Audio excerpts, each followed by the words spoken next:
करोड़ से ज्यादा आदिवासी भाइयों को इसका सीधा लाभ मिला है, उनके जीवन में बदलाव आया है। इन क्षेत्रों में शिक्षा, स्वास्थ्य, इंफ्रास्ट्रक्चर, इसमें अभूतपूर्व सुधार हुआ है, क्योंकि हमने 110 जिलों पर विशेष फोकस किया है, उनका रेगुलर मॉनिटरिंग कर रहे हैं।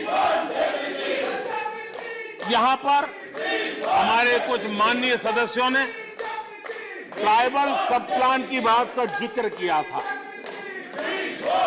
मैं ऐसे साथियों का अनुरोध करता हूं कि जरा समय निकाल करके किसी पढ़े लिखे व्यक्ति की मदद लेकर के बैठिए, जो बजट को अध्ययन कर सकता है, थोड़ा समझा सकता है, और आप देखेंगे तो पता चलेगा कि बजट में शेड्यूल्ड ट्राइब कंपोनेंट फंड्स, इसके तहत 2014 के पहले की तुलना में 5 गुना अधिक वृद्धि हुई है।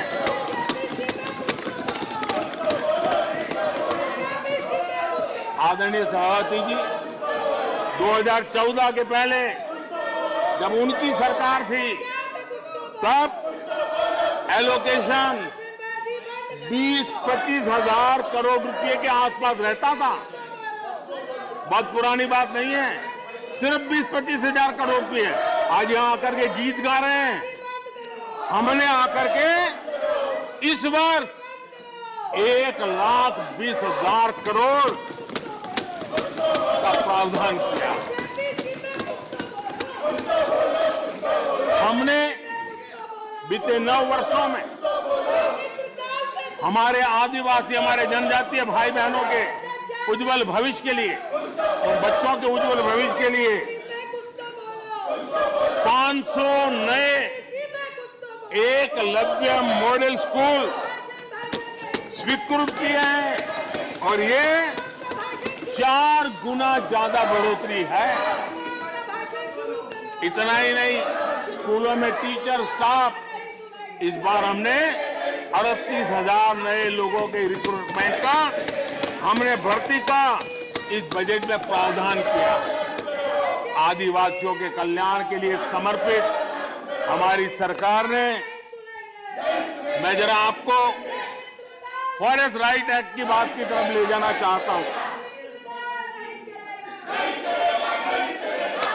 आदरणीय सभापति जी, देश आजाद होने से लेकर हमारे आने से पहले, 2014 के पहले, आदिवासी परिवारों को 14 लाख जमीन के पट्टे दिए गए। पिछले 7-8 वर्षों में हमने 7 लाख नए पट्टे दिए। यह अभूतपूर्व काम हुआ है। हमारे आने से पहले 23,000 सामुदायिक पट्टे दिए गए थे, 23,000।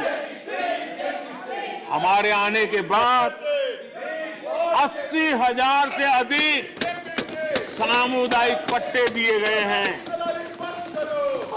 लिप सिंपैथी बता करके आदिवासियों की भावनाओं के साथ खेलने के बजाय अगर कुछ किया होता तो आज मुझे इतनी मेहनत न करनी पड़ती और ये काम पहले आराम से हो जाता, लेकिन ये उनकी प्रायोरिटी में नहीं था। आदरणीय सभापति जी, इनकी अर्थनीति, उनकी समाज नीति, उनकी राजनीति वोट बैंक के आधार पर ही चलती रही और उसके कारण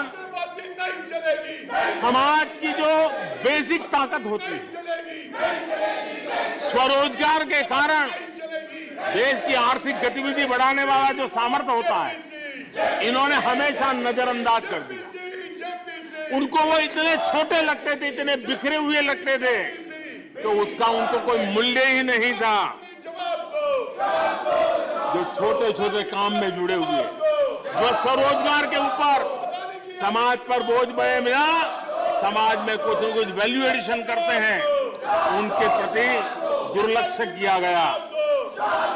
छोटे काम में जुटे इन करोड़ों लोगों को भुला दिया गया। मुझे गर्व है कि मेरी सरकार ने रेहड़ी वाले, ठेले वाले, फुटपाथ पर व्यापार करने वाले लोगों की सुन ले।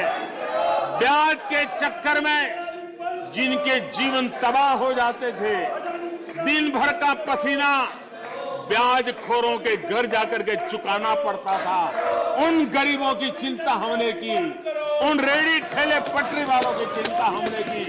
और आदरणीय सभापति जी, हमने इतना ही नहीं, हमारे विश्वकर्मा समुदाय जो समाज निर्माण के अंदर एक भूमिका देते हैं, जो अपने हाथ से औजार की मदद से कुछ न कुछ सृजन करते रहते हैं, समाज की आवश्यकताओं की बहुत बड़ी मात्रा में पूर्ति करते हैं। चाहे हमारा बंजारा समुदाय हो, चाहे हमारे गुमंत जाति के लोग हैं, हमने उनकी चिंता करने का काम किया है। पीएम स्वनिधि योजना हो, पीएम विश्वकर्मा योजना हो, जिसके द्वारा हमने समाज के इन लोगों की मजबूती के लिए काम किया है, उनके सामर्थ्य को बढ़ाने के लिए काम किया। आदरणीय सभापति जी, आप तो स्वयं किसान पुत्र हैं।